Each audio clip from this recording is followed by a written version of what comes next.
En lien avec la question de la prophétie, on peut se poser la question si c'est la Bible qui sert de cadre des références, d'autorité, ou si l'autorité du prédicateur est liée à un genre sexuel.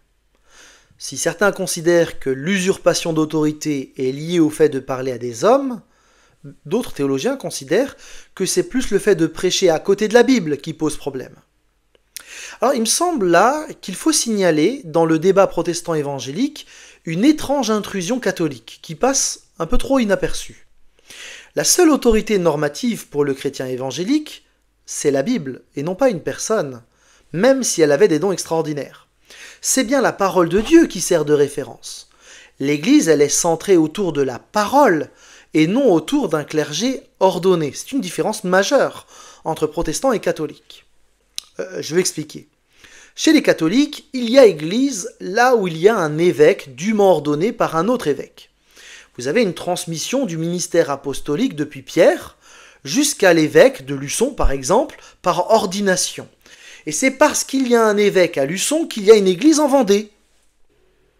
Dans le protestantisme, on affirme que les apôtres ont transmis une fois pour toutes les choses au travers de la parole. Ils ont été mandatés, inspirés par Dieu pour mettre cette parole par écrit. Et l'Église, elle existe, non pas là où il y a un évêque, mais partout où cette parole est prêchée avec fidélité. Et donc les réformateurs refusaient de mettre la parole des évêques ou des papes à la même hauteur que la Bible. Et pour eux, l'enjeu, il est important. Il n'y a pas de parole prophétique ou divine comme l'Ancien Testament ou comme les apôtres. Puisque la révélation est terminée, ce qui fait autorité, c'est pas un nouvel apôtre ou un évêque ou quelqu'un d'autre, mais c'est le texte. Mais du coup, si la révélation est terminée, quel serait le problème qu'une femme prêche correctement ce texte révélé une fois pour toutes à des hommes un dimanche matin? Nous affirmons en tant que protestants, avec le texte de 2 Timothée 3,16, que la Bible fait autorité en elle-même. Du coup, est-ce qu'il faut s'intéresser au sexe du porteur de messages bibliques du moment qu'il est prêché de manière conforme? Et là, vous avez de nouveau plusieurs options. Mais il faut se poser la question. Est-ce qu'il faut tenir compte du genre du prédicateur? Est-ce que l'autorité, elle est liée au sexe de la personne? Eh bien, certains vont dire non, c'est la Bible qui fait autorité. Du moment que la personne vit en cohérence avec le texte et prêche fidèlement, il n'y a pas de limitation de sexe. C'est le texte qui fait autorité. Pour d'autres, c'est une décision qui appartient à ceux qui ont l'autorité dans l'Église, les anciens. Le texte biblique fait autorité sur le contenu, mais le prédicateur, il doit être soumis aux anciens qui sont l'autorité de l'Église locale. C'est eux qui sont appelés à veiller sur l'Église et à vérifier la véracité des enseignements et la cohérence de la vie de la personne qui va porter la parole. Ils peuvent donc refuser qu'une personne enseigne, homme ou femme. Et ce sont eux aussi qui dirigent l'Église en lien de ce qu'ils comprennent de la parole au sujet de la prédication des femmes. Et puis d'autres disent que, effectivement, il y a une limitation à cause de l'ordre créationnel qui s'applique dans l'Église. Et il n'est pas question qu'une femme prêche à des hommes. Peu importe le poids de l'autorité de la Bible sur cette question, ce n'est pas opérant, puisque ce qui est opérant, c'est l'ordre créationnel. Vous voyez, sur cette base de la question de l'autorité du texte biblique, on peut avoir différentes options. C'est sur cette question de l'autorité du texte biblique qu'Alfred Kuhn, qui était l'un des grands théologiens des CAF, a affirmé que d'après le Nouveau Testament, la femme peut participer à ce ministère de la parole au même titre que les hommes. Et donc, vous avez des églises CAF où des hommes vont prêcher et des femmes, et d'autres où des femmes ne vont pas prêcher. Et de nouveau, on n'est pas avec des gens qui sont opposés au texte biblique de part et d'autre, mais ce sont des gens qui articulent les notions d'autorité différemment. Alors, de nombreux théologiens évangéliques actuels, en fait, ont adopté ou réadopté ce positionnement de la prédication féminine. Parce que, en réalité, le mouvement évangélique a été le premier à reconnaître au sein du protestantisme un ministère de la parole aux femmes, et ce, dès les temps de la Réforme, et jusqu'à aujourd'hui. L'historien évangélique Sébastien Fath explique dans un article qu'à l'orée du XXIe siècle, les évangéliques sont souvent critiqués par leurs autres frères et sœurs protestants pour leur timidité en matière de prédication des femmes. Il y a 1, 2 ou 3 siècles, les critiques étaient inverses. On leur reprochait alors de trop faire parler les femmes.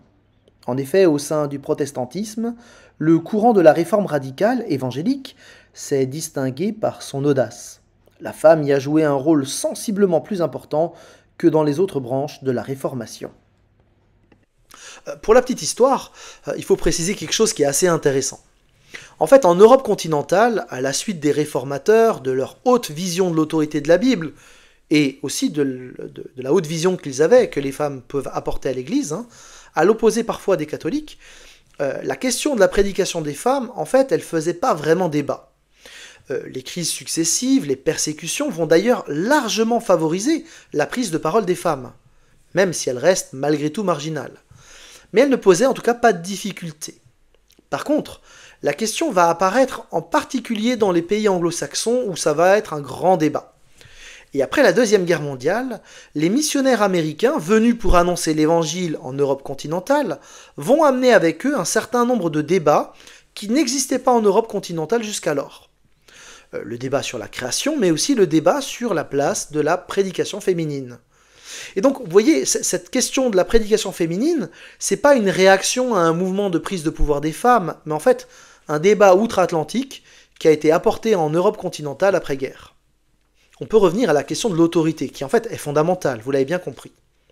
Pour répondre à la question de ce qui fait autorité, chacun va puiser ses arguments dans sa lecture des 3 premiers chapitres de la Genèse.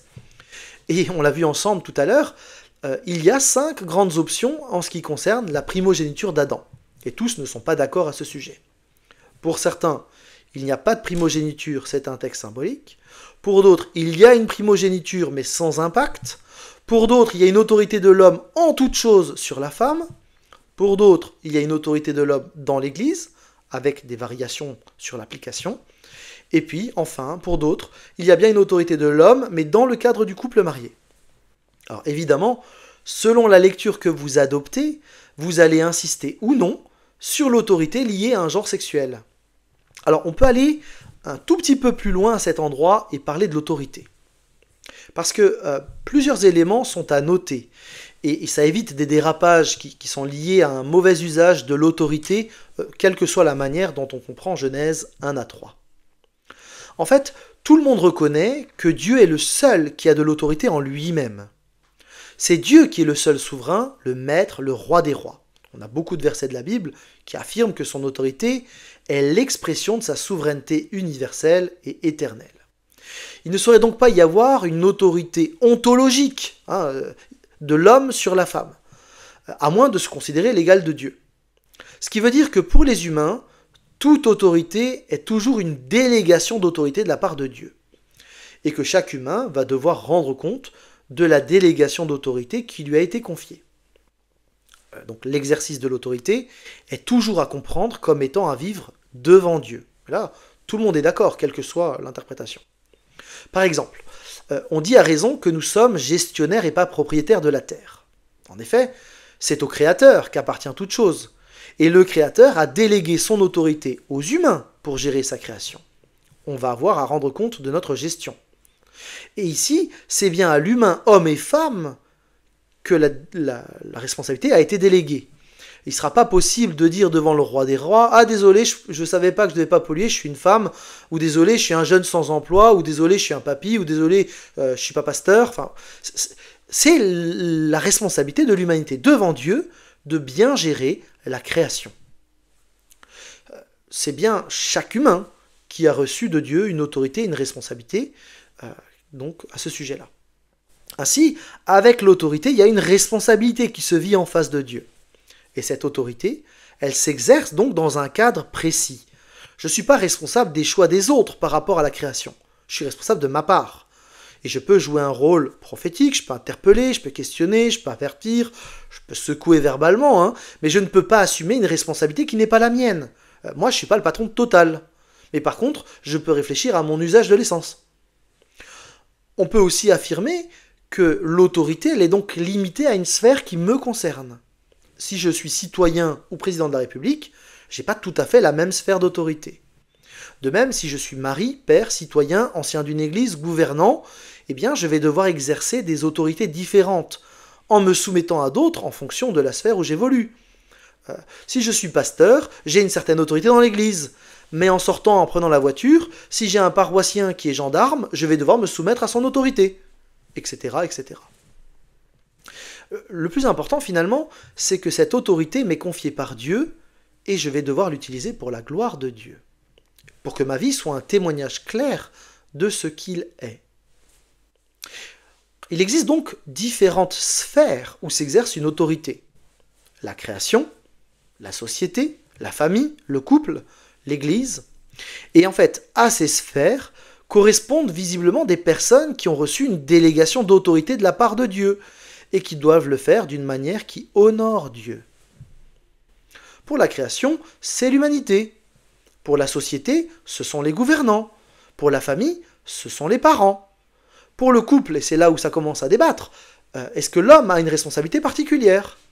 Et est-ce que dans l'Église, est-ce que ce sont des anciens hommes uniquement ? Est-ce que ce sont des hommes et des femmes ? Là aussi, il y a débat. En tous les cas, l'humain doit particulièrement montrer sa bienveillance envers la création, et ne pas l'exploiter ou faire du mal aux créatures. Et donc dans ce sens, la maltraitance animale est un affront à Dieu, parce que précisément, c'est pas une gestion qui honore Dieu, c'est une gestion qui honore l'argent. Par souci de rentabilité, on va adorer le dieu Mammon, on va maltraiter des créatures dont Dieu nous avait pourtant confié la gestion. Dans la société, les gouvernants sont aussi appelés à être bienveillants, mais aussi à régner de manière juste. L'Ancien Testament rapporte de nombreuses interventions de Dieu et de ses porte-paroles, les prophètes, pour appeler les gouvernants à la justice, à la défense de la veuve de l'orphelin. Donc le gouvernant, il a reçu autorité de la part de Dieu pour faire du bien au peuple, au nom de Dieu, et non pas la servir. Alors évidemment, vous voyez bien que tous les mots à droite vont caractériser un usage correct de l'autorité. Les gouvernants se doivent d'agir avec bienveillance et justice.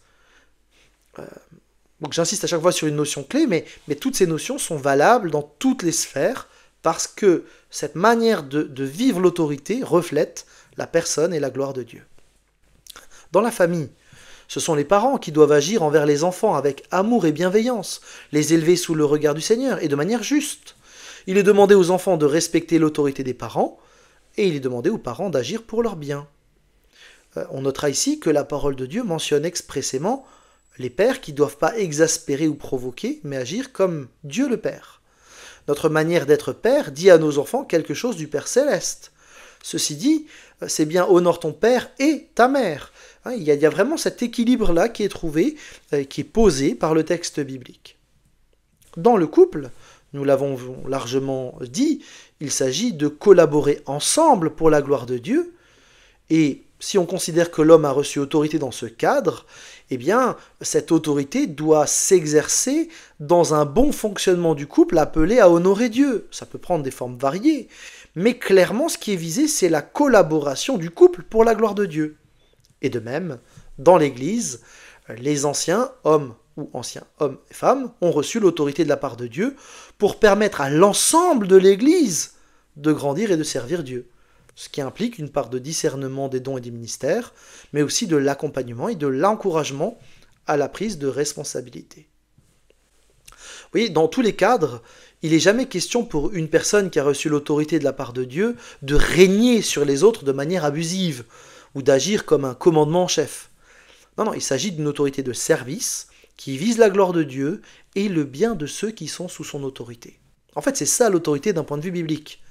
D'ailleurs, la manière dont Jésus-Christ a autorité sur l'Église doit servir de modèle. Il aime l'Église, il agit avec bienveillance.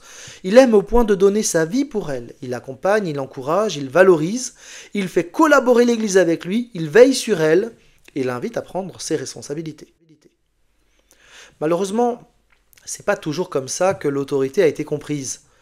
Notamment parce que je crois que la notion d'autorité a été pervertie par le péché. Et du coup, en réaction, certains ont balancé toute forme d'autorité. Et c'est pas plus juste. Donc la question, vous voyez, c'est de savoir si l'homme a autorité sur la femme dans toutes les sphères ou dans certaines sphères seulement. Alors vous avez plusieurs options.